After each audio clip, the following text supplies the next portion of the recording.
চলছে।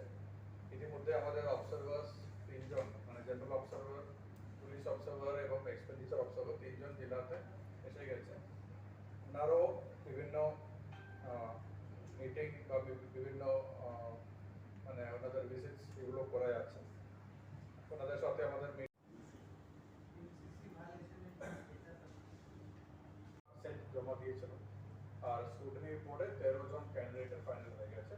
তাতে দিল্লি থেকে যেটা আসছে এবং বিভিন্ন 9195 একটা টোল ফ্রি নাম্বার। কত করে দেওয়া হবে সেটা করে তার কোনো ইয়ে আছে, ইনস্ট্রাকশন আছে? এরকম ইনস্ট্রাকশন আমরা এখনো অবধি পাইনি।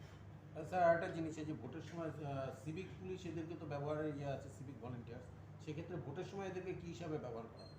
ভোটের কটাতে? ভোটের সময় এরা এখনো অবধি আমাদের কাছে ইনস্ট্রাকশন আছে